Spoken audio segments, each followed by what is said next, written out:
as Charge d'Affaires at the Zambia Embassy in Stockholm. The stage is yours. Welcome, Mr. Mukwita. Thank you very much for being here. The stage is yours. Thank you. Good morning, ladies and gentlemen. My task this morning is a very easy one. It's basically to introduce to you our Honorable Minister of Tourism and Arts from the great nation called Zambia, who are lucky or happy enough this year around to be the culture and convention partner to the ITB, the world's largest tourism event. We would like to call it the one-stop event. This man who is leading this delegation was around here last year when Zambia was almost in the doldrums and didn't even have any stand at all. But today he comes as Minister of Tourism and Arts from Zambia. If you have not heard, Zambia is the most peaceful country in Africa. We have never been to war since independence in 1964. We have changed presidents 6 times. We have actually had 2 presidents die in office without anybody going to war, but people getting back to elections and following the legal way of changing power. This is a country which, if you have not been to Africa, you must think of start going to today. Our discussion this morning is about maximizing heritage interpretation for tourism and development. And I will start by calling upon the minister, and he comes and takes a seat, and we've got a panel of discussants to come and take a seat. Then it will be easy. I'll simply ask the minister to give a keynote address. We have a very short period. Please allow me respectfully to call upon the Minister of Tourism, Mr. Charles Romel Banda.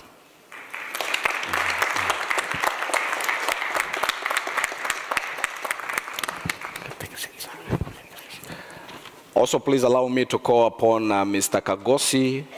Mr. Kagosi, please just come through. He's got a very difficult last name. I will also call upon Ms. Ilona Hupe.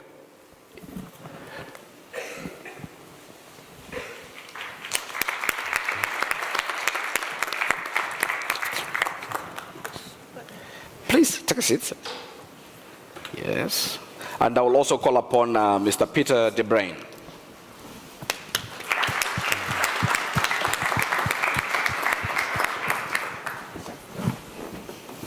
It is now my honor and privilege to call upon the Minister of Arts and Tourism from the Republic of Zambia, Honorable Charles Romel Banda, to give us his keynote address. Sorry, yes, please. Yes.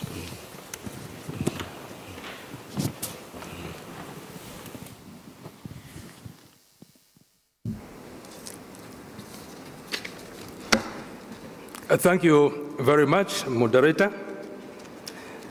Dear colleagues, first of all, allow me to recognize the presence in our midst of the Honorable Minister of Tourism from our sister country, Zimbabwe. If you can just stand for the people's attention. Apparently, Zimbabwe and ourselves have got a very long history. At one time, we were one country, Malawi, Zimbabwe, and Zambia, under the name, the Federation of Rhodesia and Nyasaland. Allow me to recognize in our presence of Professor Conradi, who has done a lot of work helping us to come to Berlin and up to this stage where we are. Tobias, I'm very grateful for your moderation. Allow me to recognize in our midst His Excellency, the Zambian Ambassador to Germany, who is also moderator of this event, Ambassador Mukwita, panelists, experts, colleagues from the media, ladies and gentlemen. It is with extreme pleasure that I stand before you this morning to mark this momentous occasion in my country's ongoing developments in the tourism sector, as Zambia takes a position on the high table of this very important travel and tourism showpiece as the ITB Berlin 2018 Conventions and Culture Partner. Zambia is privileged to host you on this platform, and I wish to express our sincere gratitude and welcome to all of you. I'm speaking on the topic, and I quote, maximizing heritage interpretation for tourism promotion and development, end of quote. Heritage interpretation is a science of art of putting across the values and cultural or natural phenomena or processes to meet the expectation of different or target clientele using various forms of presentation. It is important to note that heritage-based tourism can contribute to sustainable tourism and improvement of people's lives. Ladies and gentlemen, as you may be aware, heritage, both tangible and intangible, defines the identity of any given nation. Therefore, the extent to which a country appreciates the value of its heritage is a critical element in the promotion and development of its tourism products. Beyond appreciation, a need arises to ably interpret heritage so that meaning can be attributed to tourism attractions, thus creating and adding value to them. This entails an understanding of the tourism resource, assigning appropriate heritage value to it, and turning it into a sellable tourism package with respect to the local, national, and international environment, also the social, cultural, and economic sensitivity. In so doing, visitors will appreciate the places they visit and the heritage they experience. One can consequently state that well-interpreted heritage results in tangible and sustainable tourism. The effective presentation of sites, heritage, and culture in a convincing manner requires research. The absence of research creates difficulties for heritage managers and stakeholders because shallow and uninviting interpretation does not stimulate enough interest to result in return visits or increased visitations, and subsequently leading to low income and little support to local community livelihood. Distinguished invited guests, ladies and gentlemen, with little or no benefits being derived from heritage attractions, there will be no impetus to conserve or preserve them, and tangible and intangible heritage will be lost, and the locality environments also affected negatively. The loss of context and sense of place also means environmental disturbance would have occurred. To this end, the need for heritage interpretation in the promotion and development of tourism on the African continent cannot be overemphasized. Like other African countries, many Zambian heritage sites are still lacking in this area. As we speak, almost all African countries, including my country, are signatories to many international treaties and agreements relating to both tangible and intangible heritage. Zambia herself is a signatory to more than 5 treaties and agreements pertaining to heritage. This is one sure way that my country has shown her commitment to the rest of the world in not only conserving her heritage, but also interpreting the heritage. Ladies and gentlemen, there is no doubt that when effectively interpreted, heritage has the capability of transforming tourism. This is evidenced by the fact that places and cultures around the world whose heritage has been effectively interpreted, have provided wonderful and fulfilling personal experiences to their tourists and have continued attracting more visitors, leading to areas around them emerging as major tourism destinations.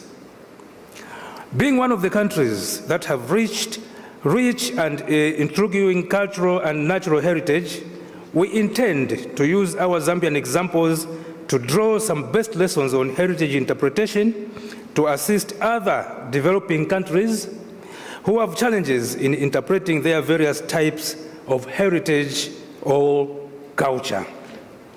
For instance, the Mosotunya/Victoria Falls World Heritage Site, which is the only heritage site that has achieved not only World Heritage status, but also the only world's natural wonder found in Africa, remains a major activity in Livingstone town of the southern province of Zambia. While we think that there is a lot more to be done in terms of effectively interpreting this African marvel, the efforts made in the past few years have yielded successful results in transforming the tourism of the entire country. Interpretative panels to explain the various attributes and statistics relating to this width and depth have been erected at the site, which continues to flourish as a major tourism icon and destination in Zambia. Distinguished invited guests, some experts have argued that heritage is a social construct. In the same way, it can be argued that its interpretation is yet another step of social construction.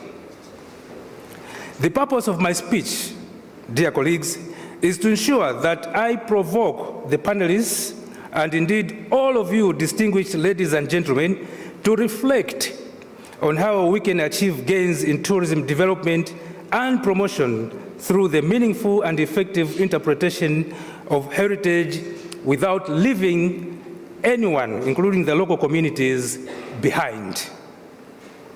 The discussions of this heritage theme should eventually contribute towards sustainable tourism development and promotion, as well as the engagement of local communities. I know that we have able experts and delegates here today who will ably tease out this topic on heritage interpretation for the good of all of us. It will be interesting to learn from experiences from other nations. It is also my hope that this is just the beginning of a long journey of interaction destined to shape our various nations represented here at this important forum.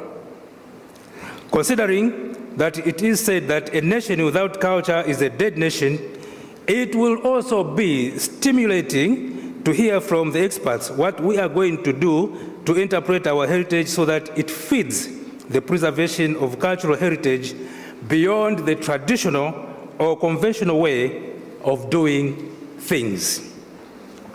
Ladies and gentlemen, it is my earnest expectation that the discussions on this platform will not be another talk show, but provide an opportunity for high-level interaction that will provide Zambia and other developing nations lessons that will push the sustainable tourism development agenda through effective heritage interpretation. Let me end by encouraging you all to have fruitful deliberations and urge the speakers to be focused and solution-searching, as these discussions are going to contribute to shaping the nations and institutions represented here today.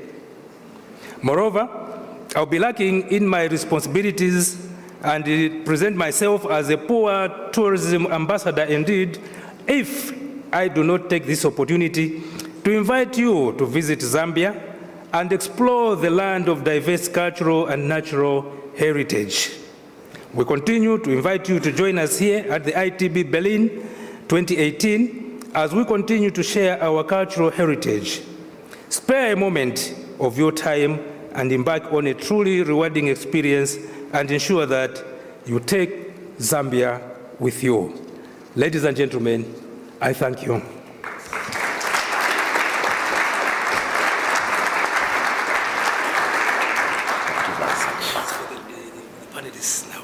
Indeed. Thank you. You may be excused. I will straight away call upon Mr. Peter De Bruin. It's very self-explanatory. He's from UNESCO, and I will ask him to just give 1 minute or so reflection on the minister's presentation before we discuss the next topic. Well, yes, thank you very much, and thank you for the opportunity to be here today. Well, for UNESCO, we're an organization that likes to create lists. We have the World Heritage List, we have the Intangible Cultural Heritage List, but probably even more than lists, we like to tell stories. Indeed. And interpretation is at the heart of that. And I think it's very important when we are all travelers and when we go to destinations that the interpretation really enriches the visitor experience. But not only that, it tells that important heritage, tells you about it. It tells you why, for instance, a site is inscribed on the World Heritage List. There's very strict criteria that many people don't know. Why, it may be a beautiful site. I always say about World Heritage that it's not a beauty contest. There are many industrial sites that are inscribed on the World Heritage List. And bringing those to life and sharing that heritage with all of humanity is the goal of the World Heritage Convention. Okay. There's 2 very basic obligations on behalf of those countries that have signed these conventions, and one is to present the heritage to everyone, and the second is to transmit it. Okay. Now let me go to my next question, which is how would you describe the relationship between culture and tourism? How has it evolved in recent years? And if you could kindly zero it in as much as possible to the Zambia case study, that would be great to help the... Well, it's interesting because if you look back at World Heritage and tourism, it actually has a very long history. It was one of the architects of the World Heritage Convention back in 1968, so before the convention came into force, said that those sites inscribed on the World Heritage List will become the iconic tourism destinations in the world. And I think in Zambia we have one of those iconic tourism destinations. You have Victoria Falls. And I think it is that understanding that culture and tourism are very much linked. And UNESCO does understand that. And in fact, over the past several years, we've been working with our sister UN organization, the UNWTO, where we're bringing together the ministers of culture and the ministers of tourism to forge a partnership. Because I think that in order to achieve the goals that UNESCO wants, which is sustainability, which is the protection, the safeguarding of the heritage, we need to be working with our tourism partners. And forging that partnership is really at the core of what we're doing. Okay, before we move on maybe to the next speaker, I was just wondering how do you strike a balance between sustainable tourism and development, given the fact that these two are a little bit competitive? Yeah, I think it is achieving that balance, and it isn't often easy. But I think the way you do that is really involving all of the different stakeholders, and the communities are key to that, striking that balance. Because you want the communities that in fact it's their heritage at the end of the day, and having that sense of pride and sharing it through tourism is very important. So for UNESCO, we always, we're the organization that we're a bit like the police in terms of heritage. I mean, if you're in trouble with UNESCO, it's usually because there's a building that was being built or some infrastructure that was put in place. And it's very important to know that it's not that we don't understand that development needs to happen, because it does, and it's certainly part of our mission. But it's always going to be a question of how and where you do it. Okay, thank you very much. We'll get back to you. Ladies and gentlemen, please give Mr. De Bruyne an applause there. Now, the next speaker is particularly very, very interesting, Miss Ilona Hooper, not just because she's a writer like I sometimes do when I'm not being a diplomat, but she's been to Zambia several times, and she's also widely written about Zambia. Now, the reason she becomes extremely important to us is she's not Zambian, but she's got a good story, I suppose, to say about Zambia. So without much ado, just give us a little bit, Ilona, your experience of Zambia in your writings. Well, thank you for inviting me, and good morning. Well, I'm traveling in Zambia for about 30 years now. And every year, about 2 to 3, 4 months, so quite a lot. I feel it is like a second home to me.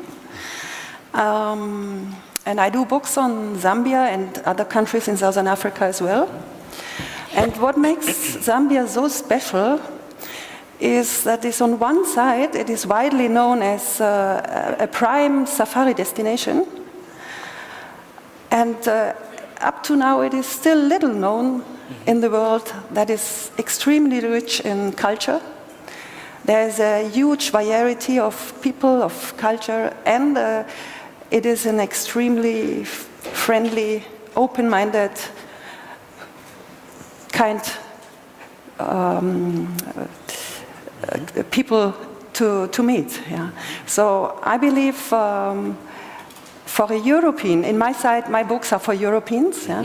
So the European tourism, I believe, will further on be mainly for nature and wildlife, a safari destination. But it's a great opportunity to add on the cultural aspects and highlights Zambia has to offer. And Zambia has a lot more to offer in this terms of culture than many of their neighbors, I would say. Okay. Now, you go at least between 3 times to 4 times, every year to Zambia. Yeah. Now, if the people in the audience here had to ask you one of your most memorable moments, what keeps you going back to Zambia, what would you say to them? It's not only one. It's really it's a big country, and it has so many different things, so many different faces. So it's not possible to put out just one. Yeah, that's what I mean. From nature side, it is huge and it's amazing. But also the cultural aspects, like if you go to Western Province, you will have the Kuomboka, you have people, the Losi, who follow a lifestyle which is very, very different from people in the eastern parts of Zambia. And if you go to the Bangweulu wetlands, it's again completely different. So the possibility to meet people and to see a kind of lifestyle which is extremely authentic is something I think it's hard to find in other places. Okay, in your personal experience when you went to Zambia, yes. Did you feel safe in the environment? Definitely. Did you manage to travel from one point to another without being afraid? Were you able to take pictures? Of course. You using the internet? Are you able to send Snapchat or anything like that? Okay, internet not all over, yeah. This is the pleasure of the bush, not having internet for some time. Yeah. But from the safe side, I must say I love Zambia. And I've never had any trouble or any problems regarding transport. We do have own transport when we travel in Zambia, so I believe this is the best way of exploring this country, this huge country, because it's very well worth going to the remote places. Okay. And so it's easier but you can hire a car, and things get better compared to a long time ago. There's a lot of things are changing and developing. So if Zambia is going on this way, it will develop. Perhaps you may just want to tell people if they are on Amazon or Barnes & Noble or any other bookstore, are they able to buy a book? about what titles have you got which they can buy on what you have written about? Our books, well, I did several books on Zambia. Most of them are in German language. There's only one book which is, there's an edition in English. That's the Luangwa Nature Guide. It is focusing only on the Luangwa Valley, but in each direction. It's a nature guide, wildlife guide, but it covers a lot of details of the people of the Luangwa, of their culture, of the history, of the early explorers. So the main focus is on the Luangwa Valley. Thank you. So that's the English one. And you can get them in bookshops, internet bookshops. So we are publishing company. So that's the normal trade line. That's correct. Ladies and gentlemen, a round of applause for Ms. Ilona Hupe. It's now my honor and privilege to introduce Mr. Kagosi Mwamolowe. I said it correctly the first time. Mr. Mwamolowe is from the National Heritage in Zambia. Please just, what is your take in from Mr. De Bruyn? Oops, let's do that again. From the Honorable Minister's presentation, Mr. De Bruyn and Ms. Lona, what do you get? What sense do you get coming from? You are the indigenous Zambian in this discussion. Thank you very much, moderator, and good morning, ladies and gentlemen. It is with a great pleasure that I sit here today to talk on the subject interpretation of heritage. And I'm saying so because I've been with the Heritage Commission for the past 25 years, and through this period I've been able to observe the ups and downs of heritage in Zambia. I would want to state that we have over 4,000 sites which have been documented in Zambia from the tangible heritage point of view. We've got over 73 tribes which are represented in more than 80 traditional ceremonies. That is intangible heritage. Then talking about other aspect of heritage, in this case, I know people do not look at wildlife as part of that is heritage. That is natural heritage. If you go to the World Heritage Convention, it will tell you that we've got natural and cultural World Heritage sites. And it has already been pointed out. In Zambia, we have the Victoria Falls World Heritage Site, which has had a number of challenges in terms of development, and talking about the issue of heritage interpretation. That is one site which we can safely say that we have showcased in terms of what heritage interpretation should be. And like the Honorable Minister pointed out, heritage interpretation is not just about just pronouncing to say this is a heritage site. Heritage interpretation means you have to bring out the deeper understanding of a particular site.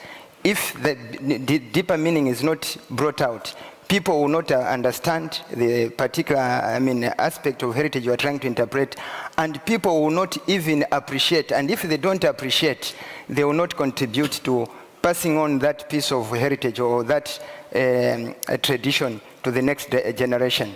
And as it has been pointed out, moderator, heritage is a social construct or construction. It is one thing to declare a site to say this is a heritage site, or to declare a ceremony to say this is of heritage value. And it is also another to believe or to make people believe that what you are talking about is real. Just allow me to just intervene respectfully a little bit. You mentioned something very important here about 4,000 heritage sites, and you mentioned the Victoria Falls as one of them, which many people, I think, really do know about. I was just wondering if our people, our great people in the audience here wanted to know, are you able to name at least 10 top heritage sites they can visit? Because I think that is very important to them, and how they can visit them in Zambia. Mr. Mwamolowe. Okay, for example, we have the Barotse cultural landscape, which was already mentioned in by the previous speaker. This is a floodplain environment, and I know that in the world where you've got floods, people lament. But in the Barotse cultural landscape, this is one unique landscape where when a flood takes place, people celebrate. It is one area or one unique area in the world where you will be able to celebrate floods, whereas others are busy lamenting on floods. We have within the floodplain environment more than 20 burial sites of the kings the past kings. Within the floodplain, we have got, settlements which have been established around the mounds. And when the flooding is taking place, there are ceremonies which take place. I know people know only one ceremony, but there are a number of ceremonies which take place involving the kings who go to the drier areas, and as they go there, the whole nation is galvanized to that place. And this is just one traditional ceremony. Otherwise, you go to Eastern province, you also have a number of traditional ceremonies there. I know you talked about sites, but let me touch on this aspect. We've got 2 mosques which are recognized by the UNESCO under the World Heritage Convention. The World Convention on that is intangible heritage. That is the Gule Wankulu and the Likumbira Lyamizi. So these are just the intangibles, and I touched a bit of tangible on the Barose cultural landscape. But we also have the Kalambo Falls National Monument. This is Africa's 2nd deepest waterfall at 221 meters after the Tugera Falls of South Africa. Then this is where you had the first discovery of fire-making technology archaeologically in Africa. Then you're talking of the discovery site of the Broken Hill Man in Kawe. The first hominid that was linked to modern man, it was discovered in Kawe, that is in Zambia. And just within Kawe, that is the discovery site of a mineral known as tabitite. It was first discovered in Zambia in the year 1907.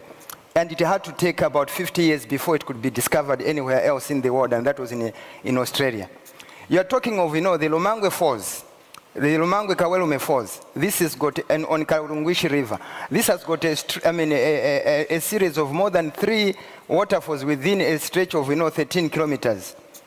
And when you look at Victoria Falls, possibly you think that is the best that you can see in Zambia, but when you go to Lumangwe, you'll be able to watch the waters throughout and the mist and the sprays. And the natural settings are just amazing. You talk of, the Railway Museum. That is, we boast of having the only largest railway museum in the whole of Southern Africa. You talk of Von Leto-Vorbeck National Monument. When everybody else was still fighting the world wars in 1914, in Zambia, that is where the last world war was fought, when others had stopped. And this is, fortunate enough, it is involving the nation where we are, which is the host nation, Germany and Britain. Then you are talking of, the Chimba Falls in Kasama. It is a site which has also a set of 3 waterfalls within one site. And you talk of, I'll also talk about the presidential burial site within Lusaka. This is a place where we have put to rest 3 of our past presidents. And now, because of the significance of that site, each and every head of state that visits Zambia, first of all, he has to go there and pay the honors. And this is from the African tradition.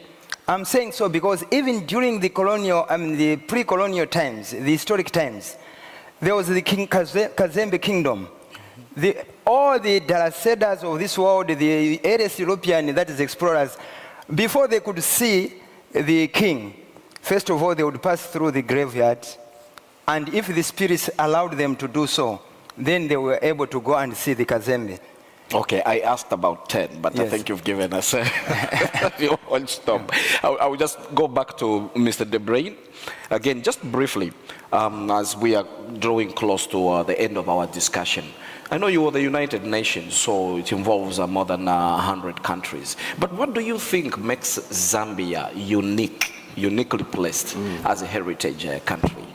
Well, I think we've heard a lot of what makes you Zambia unique, and it is your natural and cultural heritage. And I think it's that reflection, because when we think of heritage, we often think of old things, but it's much, much more than that, obviously. I mean, it is that reflection of our food and our dance and our customs and our festivals. And I think that coming together, and you see that in Zambia, you see the reflection of the natural heritage in the culture, in the communities. And I think that's a very unique thing about the country. It's I've had the fortunate experience of being in Zambia, in Victoria Falls, and we had a project there actually, working with bringing again together the tourism and heritage stakeholders to develop a sustainable strategy for the site. And it's not easy because it's not only is it a beautiful site, but it's a transboundary site. There's two sides of Victoria Falls. You have the Zambia and Zimbabwe side, and and for UNESCO, it's really an amazing thing because the two countries come together on a joint management of the site. And this is, I think, sort of embodies that spirit of cooperation that again, it's this notion of this shared heritage. And it is something that is very special, because you think of Africa, you don't often think of water, but Zambia, when I think of Zambia, I think of water. You have the falls, you have Lake Kariba, you have the floods. So to me, it's an amazing, it's not, people may not know that, and that gets back to the topic of interpretation and how we use that to promote these destinations. Thank you very much. If I may be allowed at this point, I think the discussion would be incomplete if we didn't have a little bit of interactivity. So allow me to say, if there is anybody in here who, yes, there is a gentleman there before I could even finish. Please just tell us your name again and where you're coming from and what your interest is. I don't know whether we've got a microphone running around, or maybe you can simply just go there, you know, because we're remaining with a, yeah, please. Just dash over. Oh, there is a microphone behind you. Yep. You want to go up? There is a, okay. First up, kudos to all of you, kudos especially to Zambia, to the Honorable Minister for highlighting this very, very... And your name again is? Sorry, Mihir Nayak, journalist, travel journalist. I also PhD, so Dr. Mihir Nayak. I wrote my PhD, completed 2 weeks ago, on the topic of heritage interpretation. Very, very important topic that I feel that hasn't been covered enough. So really huge kudos to you for presenting this topic to Zambia as well. My question would be to Mr. De Bruyne, who I met 2 years ago at the evening party, and we spoke about this a little bit. I always feel, my research has shown that somehow sustainable tourism, or tourism per se, is not one of the strong points of UNESCO. UNESCO focuses a lot, rightly so, on heritage conservation, but somehow accessibility, interpretation, tourism has not been brought to the forefront at UNESCO. I just wanted to know you, I mean, in your position, do you see changes happening in the UNESCO mindset, or do you see still this pushback from your colleagues who say no, conservation is the be all and end all, and tourism is I don't know, somehow some sort of a bad word?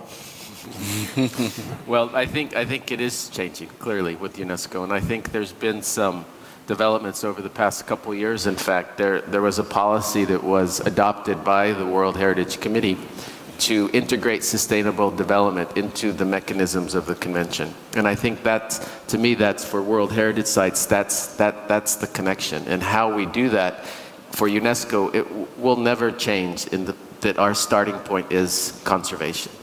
And I think what we need to do, and when we work with our tourism colleagues, is to have this kind of a shared responsibility for that. Because we always use the analogy of the goose that lays the golden egg. And everybody the goose needs to be protected. She needs to be fed. And it's not just UNESCO's responsibility. It's the communities, it's tourism.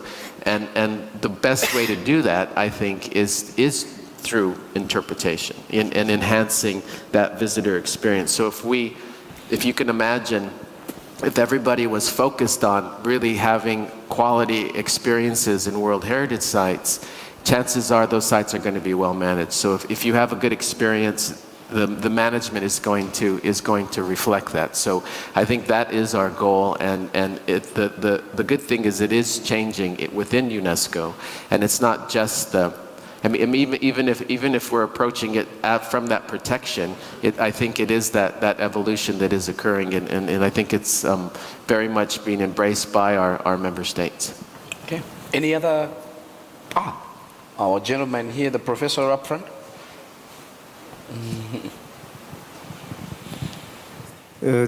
Anthony, thank you very much for this moderation. And I'm Professor Sikand from University of Frankfurt. When you hear the stories of Mr. Kagosi, which are so passionate about tourism, of course, UNESCO is a UNESCO site, and you have a different agenda, and the tourism has a different agenda, and you're trying to put people together on one platform to join hands. It is the story that is going to coin into the tourism.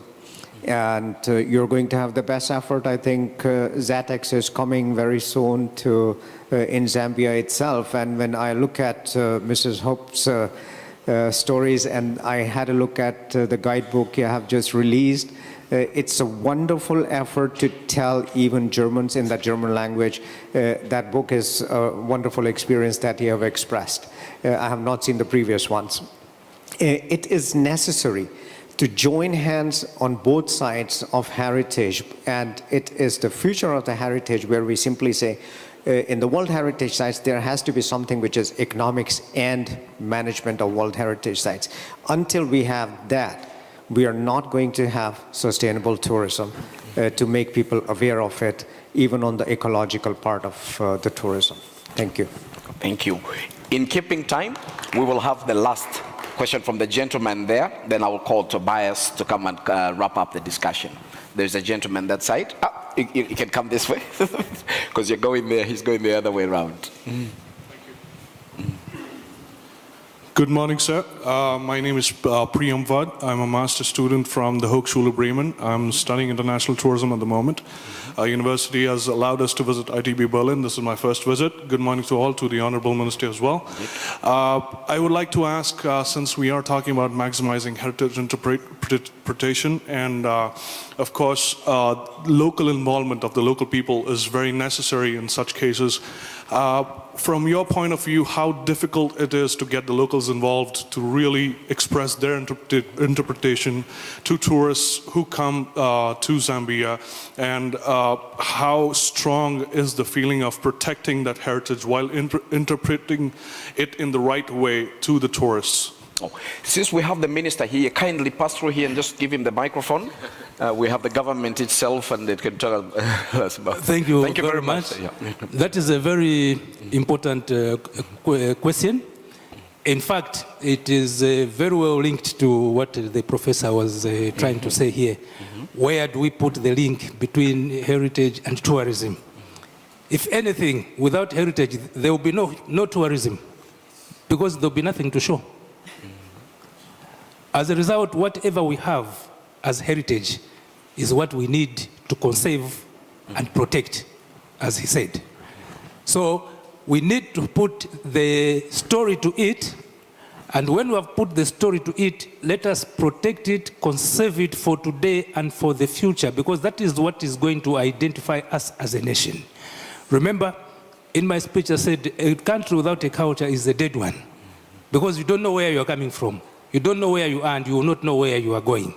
So the truth is, heritage is something that we need to conserve, and because we need to conserve it, and because we want people to know about ourselves, that is the product that we are supposed to develop and ask people to come and see, ask people to come and learn, so that they can appreciate who Zambia is, who Germany is, who whatever you are is. So it begins with what you possess as heritage. Okay. Thank you. Thank you very much. Ladies and gentlemen, at this juncture, in observing the time, I would just like to kindly ask you to give a round of applause for the minister and the panelists here. But it will be totally unfair if you did not give yourselves a round of applause for having been such an attentive audience. So please give yourselves a round of applause, though. Then I'll call upon Mr. Tobias to close the discussion.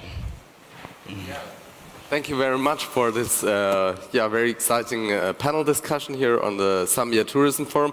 I think it was very interesting. Everything is said from the round, so I will only close the round. Thank you very much for being here at the leading travel think tank here in Berlin. Yeah, another applause for this round, and we make a technical break, 10 minutes, then we will start with the next discussion. Thank you.